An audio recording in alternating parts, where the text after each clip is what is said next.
sebentar.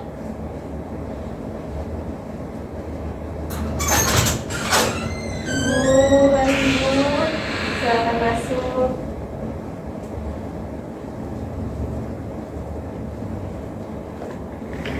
Boleh Ibu silakan duduk.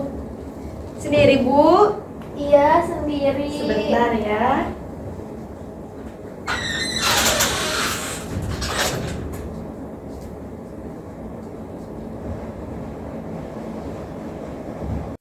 Baik Ibu, sebelumnya perkenalkan saya Bidan Desi yang bertugas pada hari ini.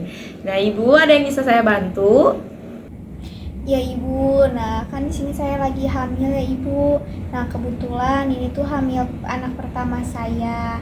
Nah untuk saya itu merasa tidak nyaman Ibu, kayak saya tuh sulit bernafas, kayak sesak itu Ibu, sama sakit punggung. Apakah itu Ibu normal dalam kehamilan pertama ataukah itu tidak normal ya Ibu?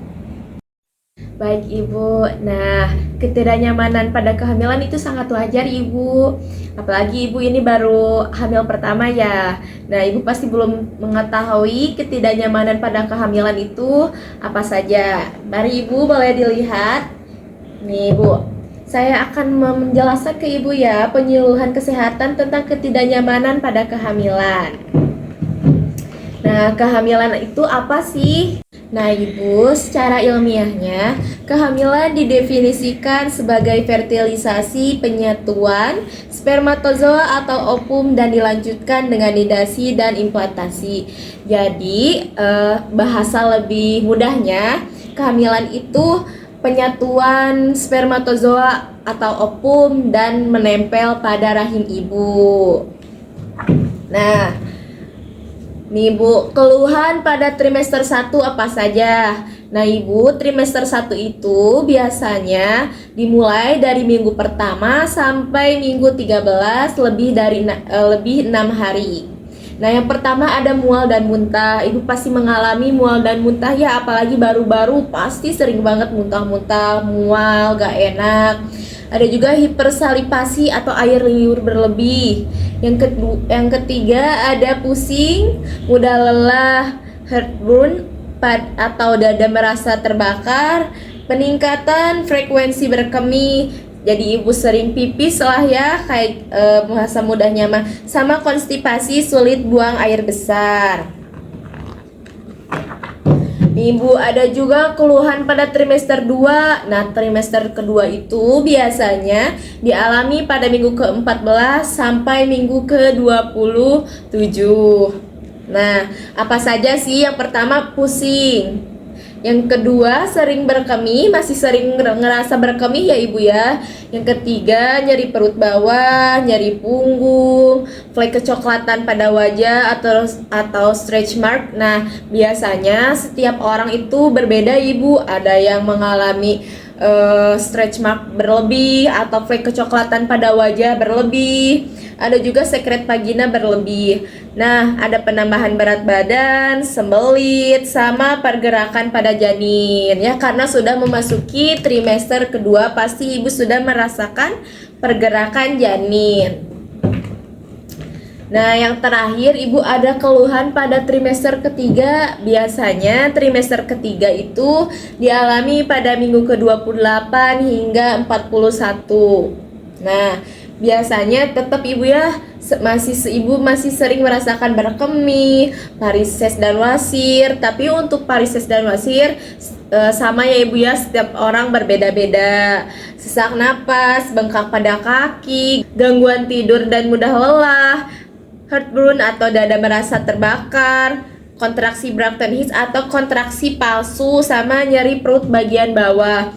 Kenapa sih ibu pada trimester 3 sering merasakan nyeri perut bagian bawah? Karena ibu udah mulai dede bayinya mau keluar ya ibu ya, mau lahir, jadi udah mulai mendorong pada jalan lahirnya. Nah, untuk selanjutnya nih Bu, ada penata laksanaan ketidaknyamanan pada kehamilan trimester pertama, yaitu pada mual muntah. Ibu bisa mengatur pola makan dan jumlah ukurannya, menghindari ketegangan yang dapat meningkatkan stres dan tidur, minum air jahe ya ibu biar enggak sebel gitulah ya bahasa Sundanya mah, melakukan akupuntur, menghindari konsumsi kopi, tembakau dan alkohol, dan terakhir berikan tablet vitamin B6 1,5 miligram per hari. Biasanya untuk tablet vitamin nanti ibu kan melakukan pemeriksaan sama ibu bidan atau dokter atau tenaga kesehatan lainnya. Nah, nanti dikasih vitaminnya sama tenaga kesehatan atau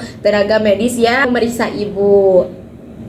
Nah, tadi ada ketidaknyamanan hipersalivasi. Nah, atau air liur berlebih ya ibu ya. Nah, ibu cara mengatasinya bisa dengan menyikat gigi, berkumur, atau menghisap permen yang mengandung min. Ada juga ibu pusing ya ibu. Nah, pusing ibu disebabkan oleh hormon. Nah, maka penanganannya cukup dengan istirahat dan tidur. Ibu kalau udah mulai terasa pusing, nah ibu harus banyak istirahat ya ibu ya, cukup ditidurkan saja.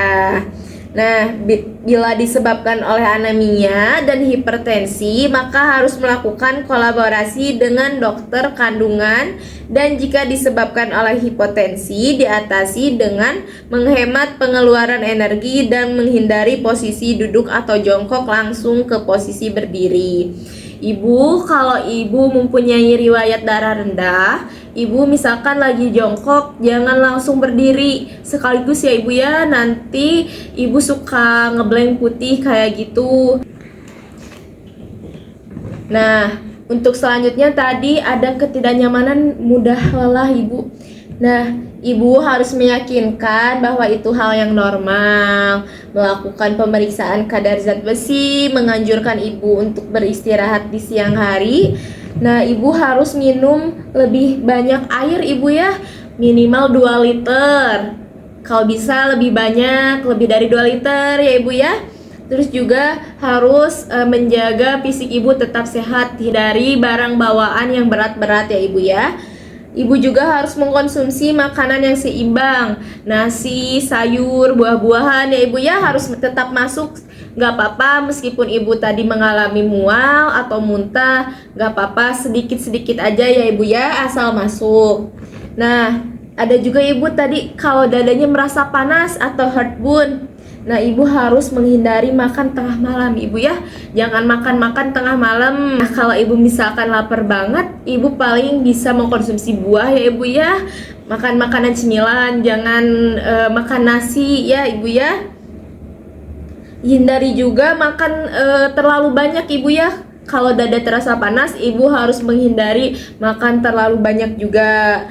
Nah, kalau ibu sudah tidak melakukan hal tersebut tetapi masih dada panas, ibu harus memposisikan kepala lebih tinggi pada saat terlentang atau tidur. Si kakinya bawahnya kasih bantal daripada kepala, ibu harus lebih tinggi kayak gitu. Bisa juga ibu diatasi sama ngunyah permen karet ibu ya. Dan yang terakhir, ibu bisa menghentikan konsumsi alkohol atau merokok jika ibunya mengkonsumsi alkohol atau rokok ya ibu ya, apalagi ibu sedang hamil, nanti kasihan dede bayinya ya. Ada juga ibu tadi peningkatan frekuensi berkemih atau ibu sering banget pipis ibu. Nah, saya sarankan ibu untuk melakukan latihan otot dasar panggul atau senam Kegel ya ibu ya. Nah, tidak menyarankan untuk mengurangi minum, sama seperti saya jelaskan tadi, ibu harus tetap banyak minum air putih ya ibu ya. Nah, ada tadi konstipasi atau sulit buang air besar ibu ya. Nah, ibu harus banyak mengkonsumsi makanan berserat seperti pepaya atau wortel ibu. Wortel juga bisa membuat ibu lebih lancar BAB kayak gitu ya. Nah, kalau ketidaknyamanan pada trimester 2, cara mengatasinya kalau pusing masih terjadi, nah itu tuh biasanya efek ibu dari perubahan fisiologi. Nah, maka saya anjurkan ibu untuk cukup istirahat pada malam hari maupun siang hari. Nah, jika masih sering berkemih Ibu, nah Ibu harus mengurangi asupan cairan 2 jam sebelum tidur agar istirahat Ibu tidak terganggu kayak gitu ya Ibu ya. Kalau Ibu mengalami nyeri perut bagian bawah, nah caranya Ibu hindari berdiri secara tiba-tiba dari posisi jongkok. Apalagi Ibu mempunyai riwayat darah rendah ya Ibu ya, itu sangat berbahaya. Terus juga Ibu harus posisi tubuh yang baik sehingga memperingan gejala nyeri yang mungkin timbul. Ibu harus posisi duduknya yang baik ya Ibu ya. Jangan posisi yang membuat dede bayinya ngerasa tertekan, nanti makin sakit. Nah, kalau Ibu merasakan nyeri punggung, nah, Ibu harus menjaga posisi tubuh atau body mekanik. Yang kedua, saya anjurkan Ibu untuk olahraga selama hamil. Nah, untuk melatih otot-otot tubuh Ibu serta membantu dalam menyesuaikan dengan perubahan fisiologi yang terjadi. Nah, yang terakhir, saya anjurkan Ibu untuk mengurangi aktivitas serta menambah waktu istirahat jika diperlukan ya Ibu ya. Nah, kalau flek kecoklatan pada wajah dan stretch mark kayak gimana? Nah, saya anjurkan Ibu untuk menggunakan lotion yang berasal dari bahan-bahan alami seperti ekstrak tumbuhan dan atau minyak daun alami yang mengandung vitamin A dan vitamin E pada tubuh, terutama lengan, paha, dan betis, perut dan bokong, serta payudara dimulai pada awal kehamilan. Jadi biasanya mau hamil ataupun tidak itu biasanya suka mengalami stretch mark ya Ibu ya, wajar perempuan atau flek kecoklatan. Nah, sering-sering aja Ibu pakai lotion yang mengandung vitamin A dan vitamin E ya Ibu ya. Nah, Ibu harus menggunakan bra yang lebih besar Ibu ya, biar tidak engap gitu Ibu ya, biar enggak mengalami stretch mark pada payudara juga. Nah, saya anjurkan juga Ibu untuk kalau mengalami flek kecoklatan pada wajah, Ibu menggunakan minyak, bukan minyak, pelembab gitu Ibu ya. Kalau bahasa ininya pelembab, anak-anak moisturizer meren ya, pelembab kulit muka yang mengandung zat pencegah sinar matahari atau sunscreen Ibu ya. Tapi ada beberapa kandungan sunscreen yang tidak boleh dipakai sama ibu hamil. Ibu harus konsultasikan lagi ya Ibu ya, beberapa kandungannya ada yang tidak boleh. Nah, Ibu kalau stretch mark sama flek kecoklatan itu hal yang wajar ya Ibu ya. Jangan ngerasa kayak Ibu jadi jelek atau kayak apa, tapi itu hal yang wajar Ibu pada ibu hamil ya. Nah, kalau Ibu mengalami sekret vagina berlebih, nah cara mengatasinya yaitu dengan cara menjaga kebersihan diri dan mengganti celana dalam sesering mungkin ya Ibu ya. Harus sering-sering ganti celana dalam Ibu, karena dalam celana dalamnya atau si bakterinya takut kenapa-kenapa nanti ke vagina ibunya ya. Jika Ibu mengalami konstipasi atau sulit buang air besar, seperti biasa Ibu harus mengkonsumsi makanan yang berserat seperti pepaya, jagung ya. Terus juga jangan lupa 8-10 gelas air minumnya per hari gitu ya. Terus juga kalau Ibu masih mengalami sulit buang air besar mungkin ya, nanti saya anjurkan untuk melakukan olahraga ringan atau pemberian tablet FE gitu Ibu ya.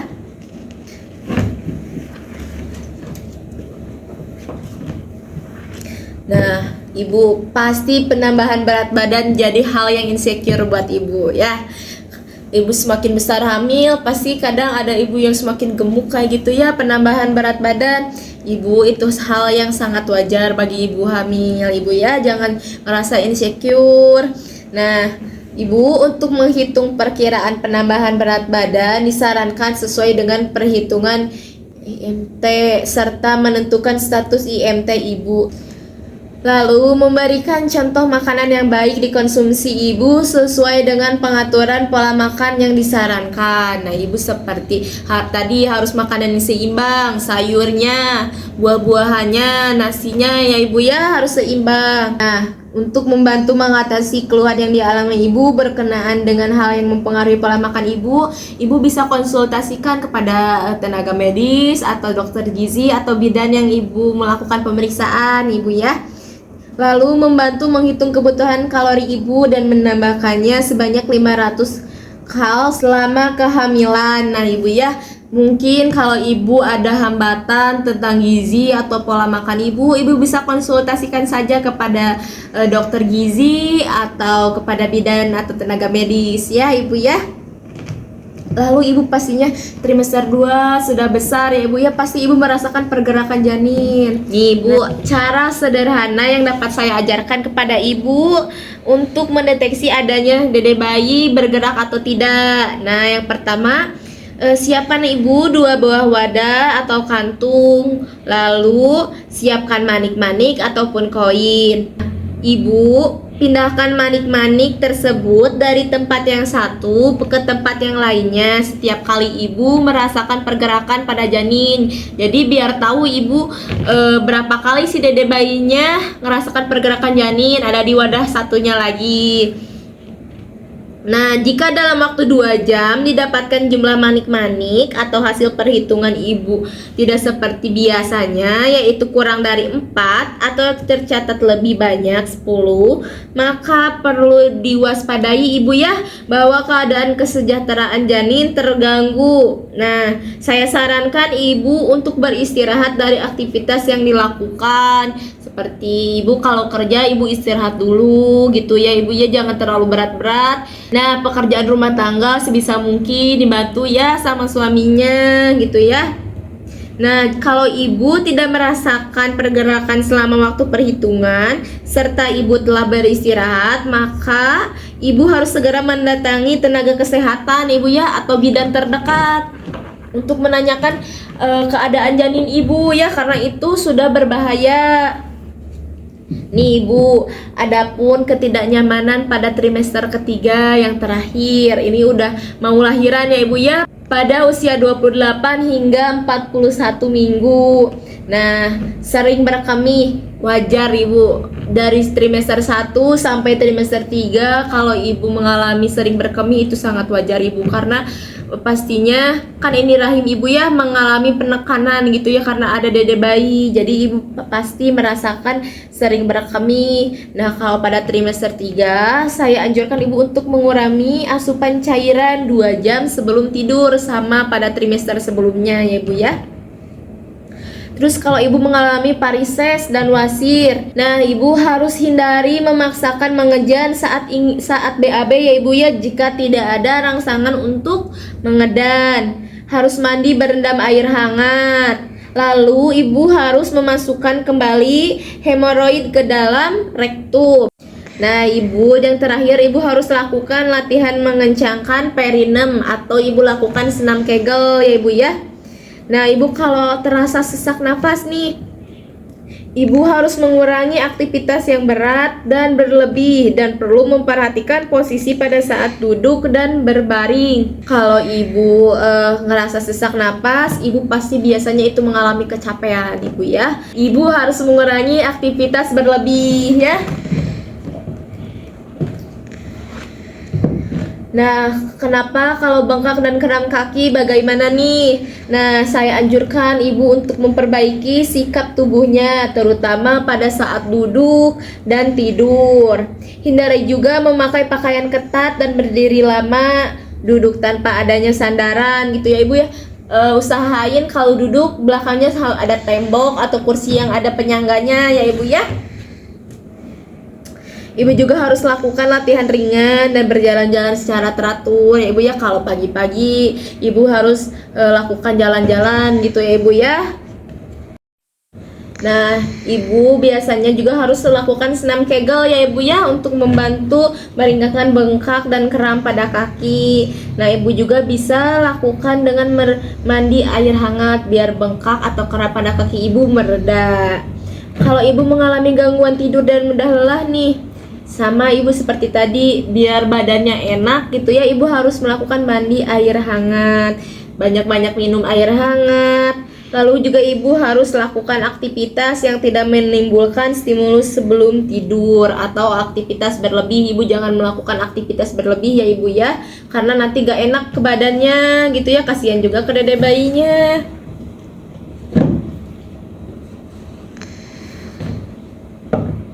Nah, ibu kalau ibu merasakan nyeri perut bagian bawah, itu cukup sederhana. Ibu cukup baringkan saja ya ibu ya, tidur terlentang gitu ibu. Nah, ibu jika ibu mengalami heartburn atau dada terasa panas gitu ya ibu ya, ibu harus mengubah gaya hidup ibu, gaya pola ibu. Nah, ibu hindari setelah makan 3 jam untuk berbaring gitu ya ibu ya. 3 jam dulu baru ibu boleh berbaring, jangan langsung berbaring. Nah, tapi jika terus berlanjut ibu, nanti saya kasih obat, pemberian obat ya. Harus dimulai setelah berkonsultasi dengan profesional atau kesehatan atau bidan atau tenaga medis lainnya ya. Nah, ibu bagaimana? Tadi saya sudah menjelaskan ketidaknyamanan pada ibu trimester 1, kedua, hingga ketiga. Ibu, bagaimana? Ada yang masih ditanyakan atau dikhawatirkan? Cukup ibu, saya sudah cukup paham dan mulai sekarang saya sudah mengerti juga ketidaknyamanan selama trimester 1, trimester 2, dan juga trimester 3. Jadi saya tidak usah khawatir ya ibu karena sudah dijelaskan oleh ibu. Terima kasih banyak ya ibu atas bimbingan dan penjelasannya. Baik ibu, sama-sama ibu. Mari ibu, kalau begitu saya pamit. Mari ibu. Terima kasih banyak ibu. Mari ibu, hati-hati, saya antar.